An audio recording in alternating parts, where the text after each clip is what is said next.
Since February, Amazon has been playing Santa Claus to Ukraine, delivering plane loads of goods, including blankets, hygiene kits, diapers, food, and toys, for the war-torn nation and refugees in Poland and other parts of Europe.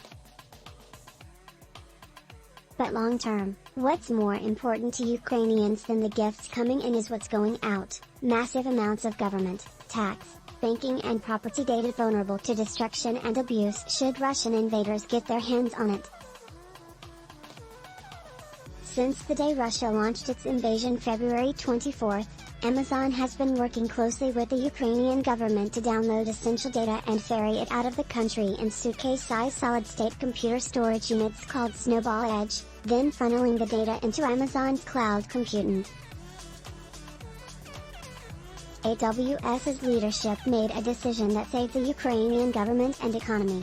Amazon has invested $75 million so far in its Ukraine effort, which includes the data transfer via the snowballs, as they're called. Fedorov, speaking at a tech conference in Las Vegas earlier this month, called it priceless. The data, 10 million gigabytes so far, represent critical information infrastructure.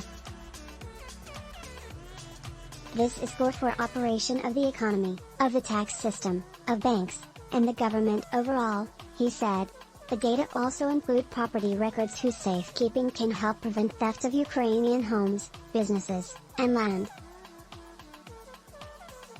Through history, invaders have come in and staged fake referendum and parceled out the land to their chums, said Liam Maxwell, head of government transformation at Amazon Web Services, AWS, the company's highly profitable cloud computing arm.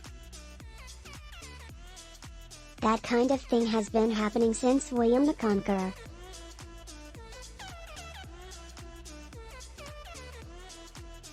The Odessa Journal newspaper reported last June that residents of occupied Mariupol whose homes had been destroyed were being moved into the homes of citizens who had fled the area, and were being forced to locate those who left and pressure them to cooperate in some fashion with the Russians. Maxwell, who's based in London, had already working with Ukraine for years when it became clear by January 2022 that Russia planned to attack the country. At the time, Ukrainian law required the majority of government data and certain private data to be housed on servers in Ukraine. In February, Parliament changed that law to allow the information transfer. On February 24, the day of the invasion, Maxwell met for lunch with Ukraine Ambassador Vadim Prystaiko at the Ukraine Embassy in London. They sketched out with pen and paper a list of the most essential data: the population register, land and property ownership records, tax payment records, bank records, education registries, anti-corruption databases, and more.